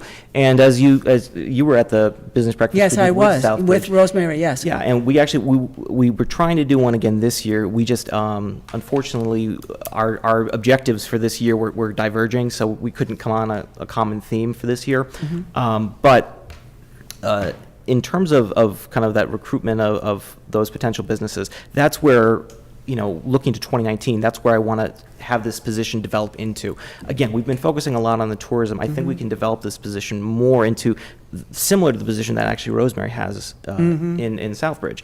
To be fair, hers is far more into the planning side, which is not my background, but there is more that we can do to foster the growth of this position to become a better resource, so that when a business does come to town or is saying, hey, I'm interested in Sturbridge, can you tell me more? I can provide them with more resources to really sell Sturbridge. And we're working on that now. I'm talking with my fellow staff to try to develop it more. So I think with time and patience, we'll get there. Yeah, I'm glad to hear that, because I've always wanted this position. I always thought this was one of the critical positions that we needed in this town 10 years ago. So I'm glad to hear that the focus is going a little bit away from tourism and more to economic development, because I know there's a lot of businesses out there that I'm sure you can reach out to in your time, gradually as you go through this, to entice them somehow to come to town. I mean, Southbridge has brought places that no one thought would ever go there, and yet there it is. So you just don't know. That's all. Thanks. Thank you, Kevin. Okay, anyone else? Okay, Kevin, thank you. Thank you for all your kindly. hard work, and have a nice Christmas. Thank you. You all as well. Okay, next on the agenda, we have department head updates. Kevin gave us his, water and sewer. Can I just make one? Mary? I just want to go back to this presentation and say that I do think, I had a long conversation with Jean just on my own, but I do know that she would like to come before the board with the planning board jointly at some point after the new year. I don't want to speak for her, but particularly after we voted down the study to bury the wires, which had been a goal of Leon's, and he passed it on to Jean to determine how we're going to improve walkability. Now we're going to have to move the telephone poles, try to make them ADA accessible for the sidewalks. But now we're going to have to look at it differently, because we're not going to actually bury the poles anymore, because none of our sidewalks are ADA accessible right now because the poles are right in the middle of the sidewalk. But I do know she wants to have a conversation with us, but I will leave it up to her in planning when, They're available. exactly. Okay, good evening, Shane. How you doing? Good, and you? Good, good. I turned in the operation reports for October and November. I'll start with any questions you might have on those.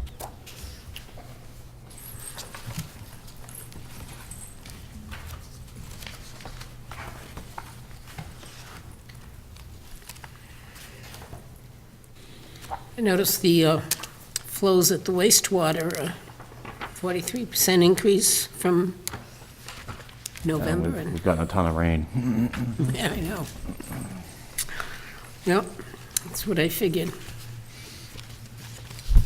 Does that indicate we need some II work? It just happens to be that Ty and Bond is doing an I&I study as we speak, so the rain, if anything, probably helped. Okay, anything else from the board? How's everything else? Good. I have a couple things to go over with you. First of all, we did a leak detection, which is to comply with the Water Management Act permit.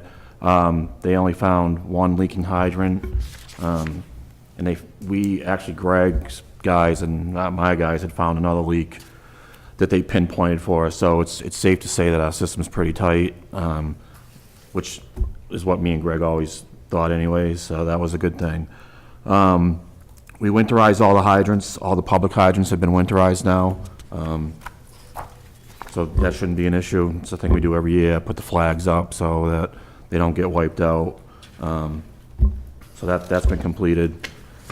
We did some jar testing with the Evoqua and the people from Veolia, my guys, and for zinc removal with a different technology. And the jar testing yielded some really good results. I got the outline today for the full pilot, which will probably start at the beginning of the year. But if the results are any indication of this technology working, the zinc issue might not be a problem anymore. So we'll have to wait and see how that goes. So I'll keep you updated on that once we get started. And then the other thing I have for you is we received a DEP sanitary survey. It's something you get every 3 years from Mass DEP. This one was very thorough. The last two took a day apiece. This time I spent 4 days with the people from the DEP. One of the things that came out of the sanitary survey, and there'll be a letter sent to the town administrator with a full report on their survey, is, as you're aware, or maybe not aware, but we add fluoride to our water. And we don't have inline analyzers, and the reason for that is in 2012, they asked us to put them in. The Safe Drinking Water Act doesn't require that. You're only required to test for it once a day. So we were able to get around it. Same thing happened in 2015. We were able to get around it then. DEP has passed their own regulation, which supersedes the Safe Drinking Water Act, requiring that these analyzers be put in, and that'll be called out in a report sent to him.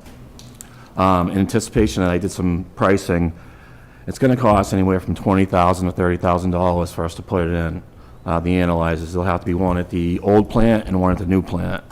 So the town has two options. You can fund that, which it's budget time, we can put that into capital, and it's stuff that we can put in ourselves. Or you have the option of stop adding the fluoride. You are the Water and Sewer Commissioners, but it's my understanding the Board of Health decides whether the fluoride goes in or not.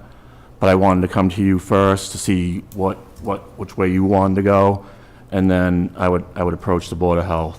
So I kind of need some direction there. We do what you tell us to do, so it's really your decision. Okay, this came, the fluoride in the water came up, A while ago. yeah, year and a half ago, maybe. Yeah, some people are all for it, and some people are Yeah, dead set well, it against was it. a resident that brought it forth, and I know at that time we was a still negative. fully supported it. Yeah. And she also went to the health board, and the health board at that time fully supported it. So I don't know if the board wants to make a recommendation tonight or wait for the report.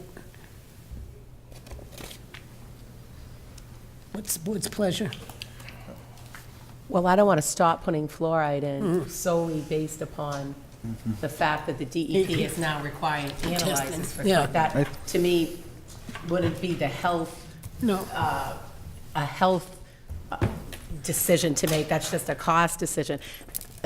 These analyzers, does that mean that on a daily basis, it monitors the amount of fluoride? Yeah, it takes a sample every 15 minutes, and Every it'll have to be 15 tied minutes. into the SCADA system, and if it goes out of the parameters, it would alarm out and shut the plants off. Right now, we only do, we check it 2 samples in the morning, which is, that's normal.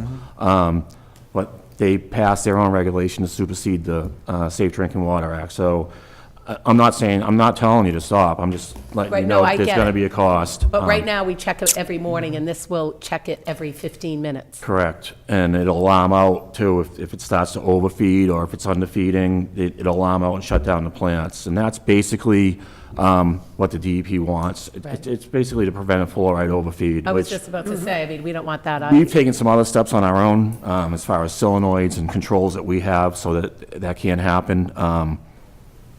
So that's what it is. If you want to keep adding it, we gotta fund, the money, and it's really not that big of a deal, but I just thought it was best to go through you people first. And it's effective what date that you have to comply with this? Usually, when a sanitary survey comes in, you'll have 30 days to respond, and within that 30 days, in a letter that has to come from the town, you outline a schedule. So our schedule would obviously be to put it on town meeting for July 1st when the funds become available, and then I have to see what the lead time is on how long it takes to get them, and we would put a date in which we'd be in compliance. Okay. I'm not in favor of stopping the fluoride either. Okay, so again, I just wanted to go through you. I'll put it in with capital when Greg submits for water. The other thing you should be aware of is they reclassified the water plant, something they should have done in 2012, but they didn't do it.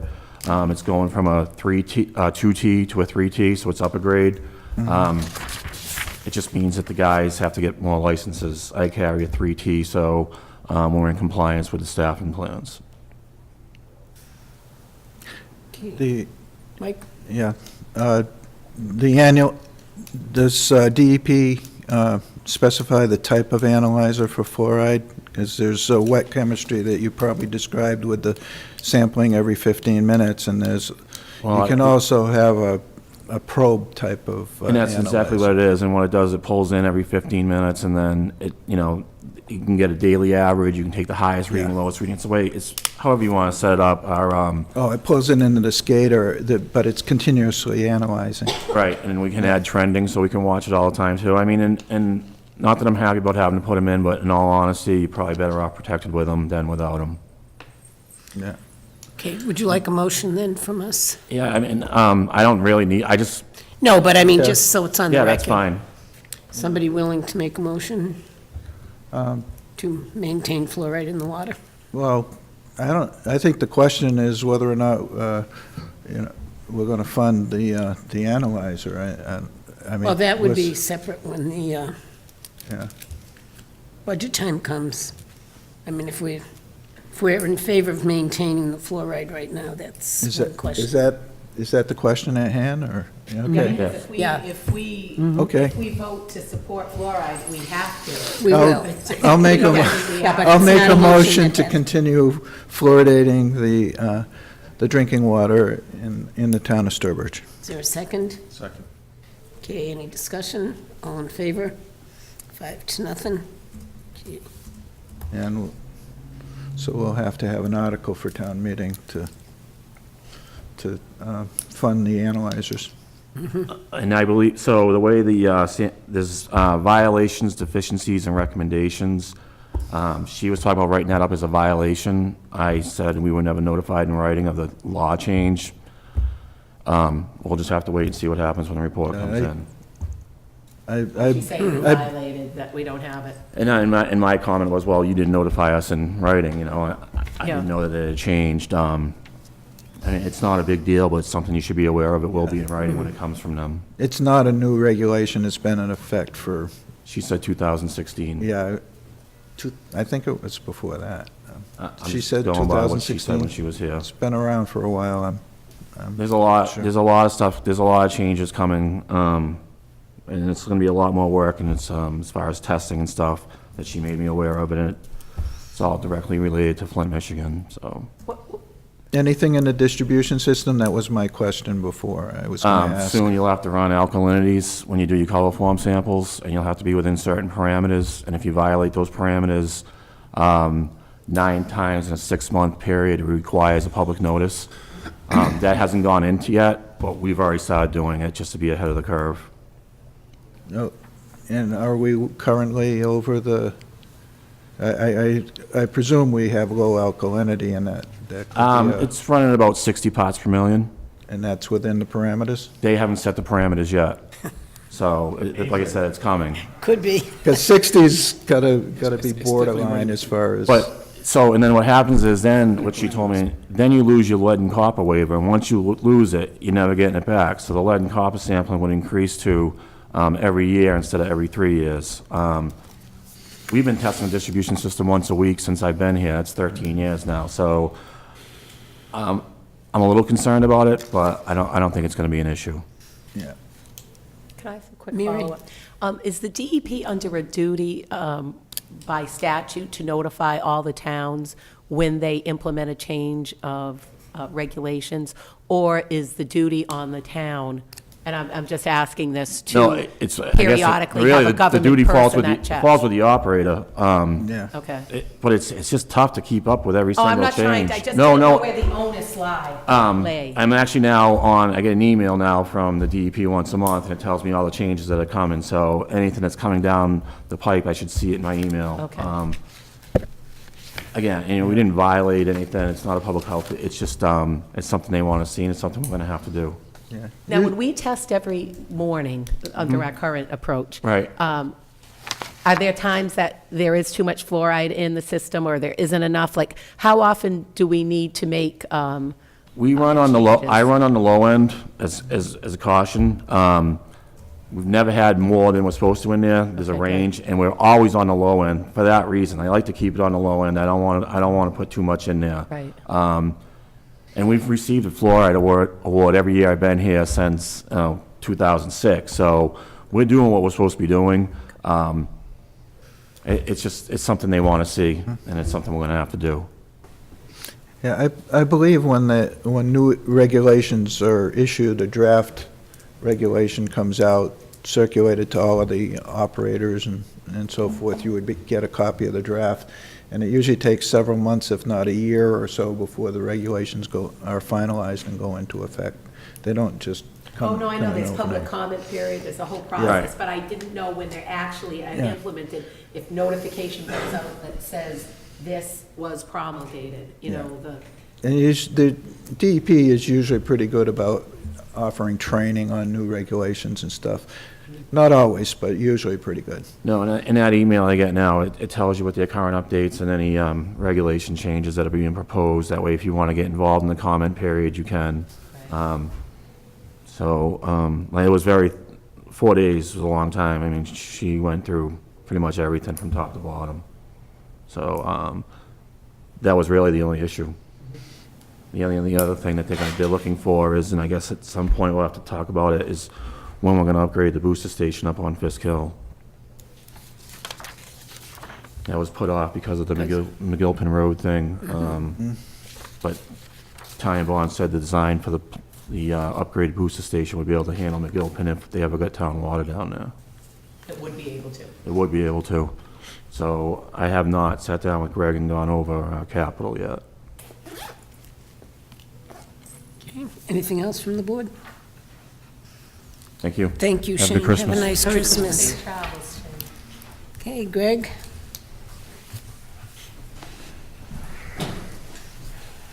Is this it tonight? This is it? Can always come back, you know. Well, if somebody calls, I guess I would have to, but I wouldn't abandon you. That's nice to know. Just October and November, we're, into the equipment, snow repair, getting the snow repair equipment up and doing a lot of leaf cleanup, finishing up some road work stuff. There is, with this kind of mild, so-called mild winter, even though it is raining, we're still doing a lot of road work, catch basin repairs and DI repairs, stuff like that. And we're also catching up on some of our right-of-way and easement clearing for utility lines. Every couple of years, we try to go through it. When, really, once the snow starts, we suspend that. So, you know, while it's good and you can get in there and do a little mowing or do a little cutting, we try to get that done. But we're in pretty good shape. The equipment's good. We got, you know, a stockpile of sand and salt, and really about the only other thing on the maintenance side that I would have to do for snow plowing is order some blades, because we're down about 3, but I could do that before the end of the week. But other than that, everything's pretty much ready to go. Everything's been tested. And we do have a couple new contract operators. They had a little trouble on the first storm. We actually took them out and showed them their routes, and it's like, man, you're not even on your route. So those things kind of happen, but it's not for a lack of trying, I can assure you. Got to give people something to talk about. It's rough, but we're in pretty good shape other than that. And well, one thing I do want to caution on the zinc thing, this has kind of all come together last week, and he was supposed to put a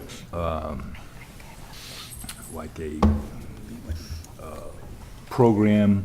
He was supposed to, you know, show us when he was proposing to get started. It looks very favorable. It looks actually very, very good.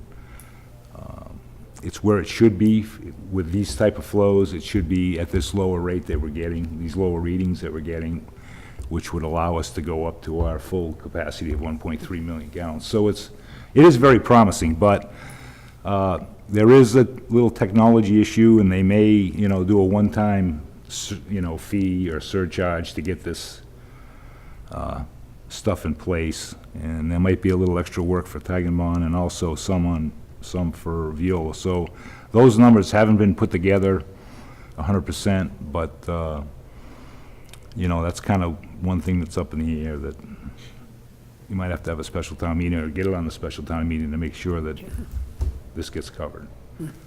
The only other thing is the zinc, that contract hasn't been written yet, but if Ted or the new person's here, you should authorize them to sign it so they can get going on, the perchlorate, so they can get going on the second phase of the perchlorate study, so. And other than that, that's about it. Questions, comments from the board? Well, hate to see you go.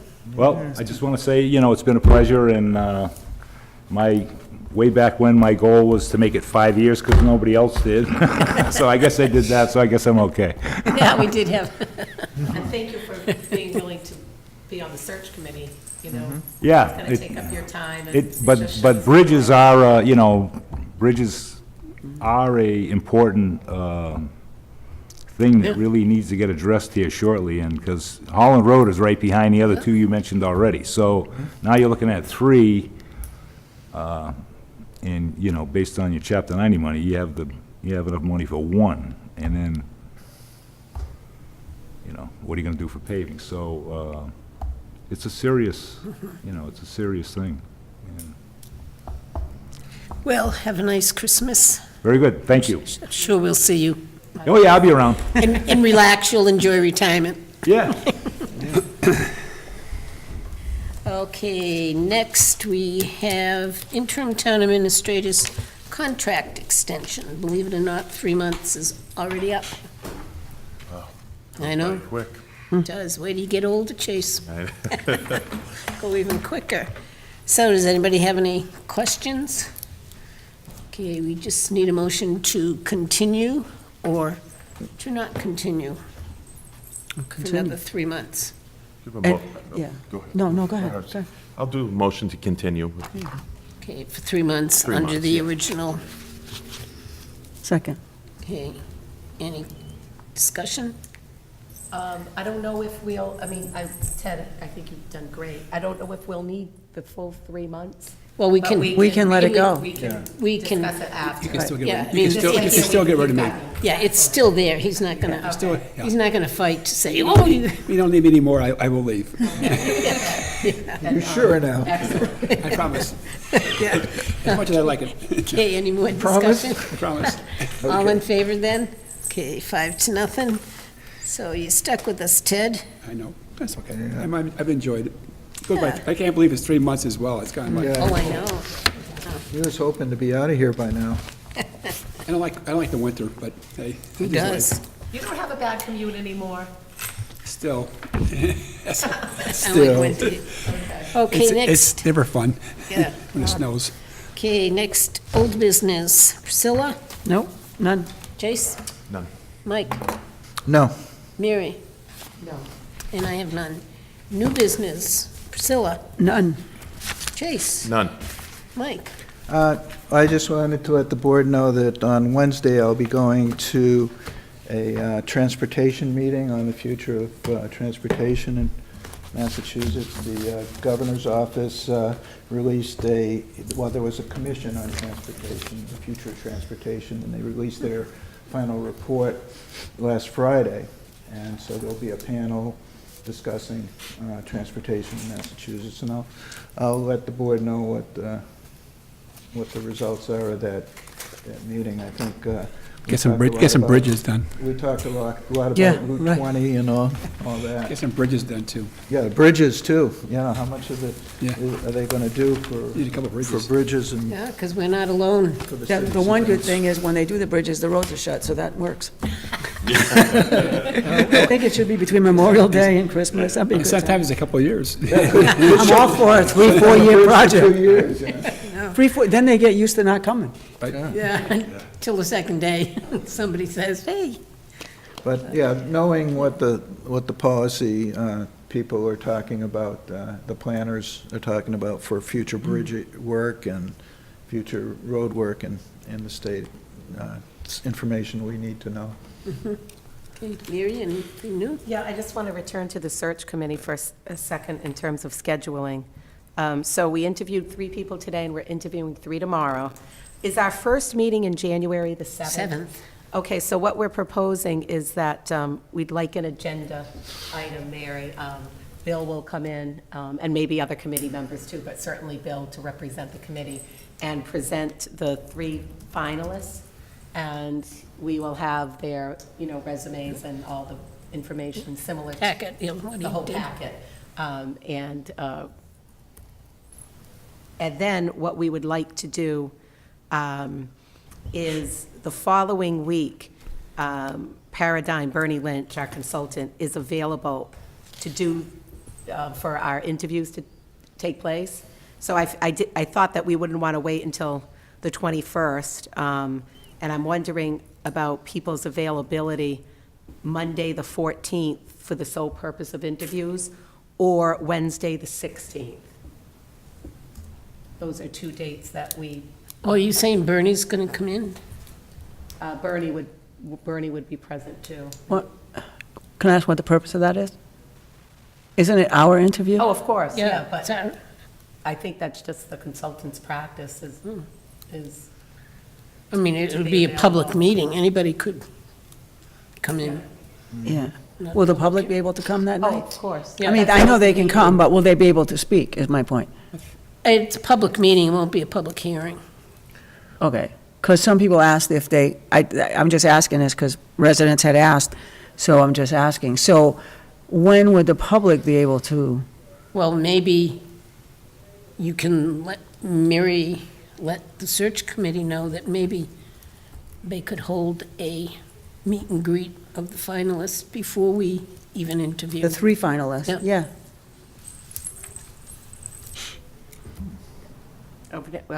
Because I know we're in a hurry, but we're not in a rush. Right. This is it's not like, Okay, no, it's not like getting a cup of coffee I'm here. not adverse to that. I don't think that's what we did when we hired Leon. Did we have a meet and greet? I don't recall. No, but there's nothing wrong with it. No, I No, just yeah, said that there yeah, isn't. I just. yeah. I know, I don't think we ever did it. No. This is coming as new We've to me. never done it till after they've so been in, but Yeah, after the if fact. Priscilla's had I just had a couple of, I had no answer, and I said I'd get back. So I will bring it to the attention of the committee tomorrow. We're meeting tomorrow to review the other three candidates. I'll have to see, what the availability is of everybody. Certainly on the 7th, with the packets available, we would want it to be after that, because that's when it's going to become public. Right, plus we need to see it first, too. What's that? We need to see it, too. I understand, so yeah. perhaps the 14th or 16th to do interviews, if you want to meet and greet in the interim, may not be possible. Monday is the 7th, where we're going to present the three, and then I was proposing the 14th for us to do interviews, which only leaves the week of 8, 9, 10, 11 to do a meet and greet. So it's also going to be, can the three finalists come the 8th, 9th, or 10th? They're not going to know until the 7th either. I don't know if we want to put off our interviews by a week and try to schedule a meet and greet the week of the 14th. I'm putting this out there to the board. Oh, And well, it all depends if they're available. I mean, and it would normally have to be late in the day or evening. I mean, because- let me suggest this. Why can't we combine the meet and greet opportunity with this meeting on the 7th, where we're going to who they... But they're not going to be here. Are they going to be here? Yeah, they Well, would. no, well, right now, they weren't going to be here, but they could be here. Then we're combining something. But then you're instead of making doing them... two steps. But then you're making them come again for the interview. Am I right? Well, they're going to have to, you're proposing that they come twice anyway. No, I'm to not. a meet and greet. I'm not really proposing twice. I mean, Well- I think, did Well- you not say that same night, come earlier and do a meet and greet that Oh. same night? Mary? No? No, I said they would probably, with their time schedule, have to have a night meet and greet. But Well, they can it's do a meet it's and not, greet yeah. when we interview. Why don't you see what their schedule is? And it's not absolutely necessary, because we find out that people inquire and people never show up. Chase? That's not a bad idea, is before the night that they come before us, half an hour early, open it up to the residents, because you're right. People say they're coming, but I hate to drag these three people out and have two people sitting in the room. Right. You know.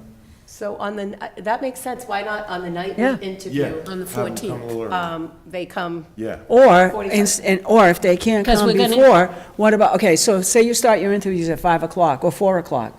So you got half an hour, let's say, and you're done by 6:30. Even at Yeah. 6:30, say, meet and greet to the public, 6:30. I mean, kind of know when you're doing your just a thought, instead of having them come out early. But I think But it depends doesn't- on what you want your meet and greet for, because we've never done it before, because we've never, we've always had a search committee, and it's our choice. I mean, we don't have to do it, it We was just a don't- question, that's all. You know. why not have the meet and greet at the end of the interview process? That's what I Just the said. same Oh, I night. thought you said know, before. yeah. I said before, but then I said, you can also do it after. Then they've all given their interview. and then So people and can the sit- phones will be be buzzing. buzzing. Meet and greet opportunity for us to ask beyond. And people can interview sit process. in the audience and listen and hear it directly, and then have the meet and No. greet, so that the for that person one. sitting there will have their question, they'll have their questions come to mind. I mean, it's just a thought. If nobody shows up, you don't need to keep them. Well, Simple. right, but they're here anyway for their formal interview. Right. But at a minimum, they're going to meet and greet with us afterwards. Yeah. Afterwards, before. Well, what we're saying, we're interviewing them. What comes first? That's what I was But with the thinking. meet and greet at the end, what Chase and I think we're agreeing to is, even if the public, we have limited public, we could still meet and greet with them after the meeting as well, if we wanted to just engage in conversation, not limited to our interview questions. That is also a meet Yeah. and greet for us and department heads or whoever wanted to come. If you don't want to meet and greet, you don't have Oh, to. I don't care. I don't care. Honestly, I don't care. It doesn't matter to me, one way or the other. Mary? Ted? I think a part of your question was, what's the availability for that week, the 14th or 16th? Correct, for the, Whatever you decide to do. I guess, I think it's for the interviewer, right? yes, So and you're we asking- can extend it for a meet and greet if that's Right. what this But- board but so- wants. So the I think search you committee will do it. still need an answer before you leave tonight. Is that right? Yes. The 14th would be better for me, but both nights work, so whatever works for the rest of That's fine, that works for me. The 14th is already a Monday, so that, Then I want to be a question if all the candidates can make it in the 14th. I guess that's still the Yeah, three candidates. yeah, I mean, right, and we don't have our 3 yet, so. Correct. If that's a problem, can you make, if they can't make it on the 14th, but they can make it the 16th, can you Yeah, folks do that? That's another, yeah. As a yeah, backup? we can. So Yeah, we'll because give you, them 2 dates. So your first date would be the 14th, your second would be the And a 16th. backup. Just tell them if they can't make the 14th, they go to the bottom of the 3. That's right. But just, you never know. And is it the You preference never know. of the board to have, going along Ted's, It's always good to have two bites of the Train of apple. thought. It's always good to have two bites of the apple. is it our preference to have all 3 interviewed on the same evening? Yes, oh, yes, yes. it's always, And can you let us know if the date changes? Of course. Okay. Like before the 7th? Well, yes, as soon as I, Because you should know, yeah, I I would should- think they would know, once you pick them, because you're interviewing the second batch tomorrow? correct. So I'm assuming that this week you'll narrow them down? We are hoping that perhaps this week, Tomorrow, yes, and yeah. perhaps even tomorrow. Tomorrow, We okay. had a meeting after our 3 interviews today, and I assume that we will do the same thing tomorrow. Okay, so as soon as you know, just because other things come up sometimes, and if we have to hold it, I just personally would just like to know. But the 7th, if we could be in attendance, right? Right, Yeah. right. Now, And then the 14th and the 16th for your yeah. I got a question. We interviews have and, a, and possible meet and Meet and greet. greet for a half hour after. Right. Mike? do we have a meeting scheduled on Route 15 with the planning board? Yep, 22nd. Oh, 22nd. that's on the 22nd? Yeah, it's later. Yeah. Okay. So there's no conflict there? No. I thought- conflict. I thought it was the week of the 14th, but No. it's the No, 22nd. 22nd. Kept it on our dates. Yeah, because it's Tuesday and they meet Tuesday, 'cause Monday's a holiday. And that's the off week, so it shouldn't be a normal schedule for a meeting, so you should have less on the And I- 14th or 16th. And the Yeah, search committee also 'cause wants to try to keep it, well, first of all, we want our town administrator, but we want to keep it that week of the 14th. Bill Because does that'll be leave the for- only thing on the agenda. Right, Bill that'll be the does only leave thing. for Florida, and he's our chair. He leaves the 22nd, and Yeah. obviously, he would like to. Yeah. Tell him he can't go. I'll tell him. Oh, So it sounds like, I just wanted to make sure the schedule. Yeah, didn't conflict, good. And conflict. the, okay. One's a noun and one's a verb. I'm good. You're good. Okay. Well, we still have the minutes of December 3rd. I had sent in, anybody else have anything?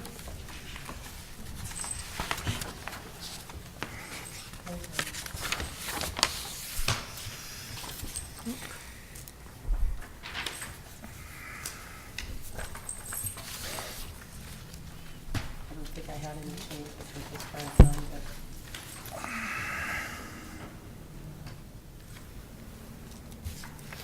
It's usually after correspondence.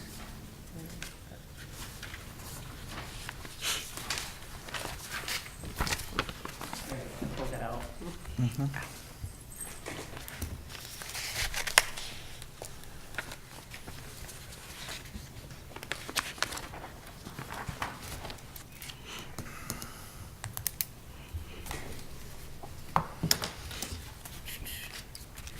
Noticeably colder in didn't- Sturbridge This tomorrow just morning. brought up some old business for me. I just want to, perhaps we already know, but did we check with the senior center to see if they have? They had already, actually had already advertised at 12 o'clock they close, and they finished their Meals and Wheels by 11:30 on that day, and they never schedule anything, and that's been a past practice too, for noon time on Christmas Eve. So They've But- always closed even Yeah. before. apparently, that's what I was told. But they finished Meals on Wheels. And they finished Meals and Wheels before That's all that matters. That was, Yeah. I did ask that question. Yeah. They said Thank you. yes. Thank you. Okay, anything? Somebody want to make a motion? Move to accept the minutes of December 3rd? Is there a second? Second. Any discussion? All in favor? Okay, 5-0. Okay, December 8th. December 6th? 6th. Right? Oh, sorry, didn't take my clip off. I'm going to abstain. December 6th. corrections? I mean, okay, is there a motion then? Motion to accept December 6 minutes? Second. Any discussion? All in favor? Okay, Abstain. 4-0-1. Okay, citizens forum. Priscilla? Motion to adjourn. Right I'll as I took second a it. slip. Any discussion? All in favor? 5-0. Merry Christmas. Yes, everybody Christmas, have a nice everybody. Christmas. Merry Christmas. Hanging in with us. Oh, me? Yeah.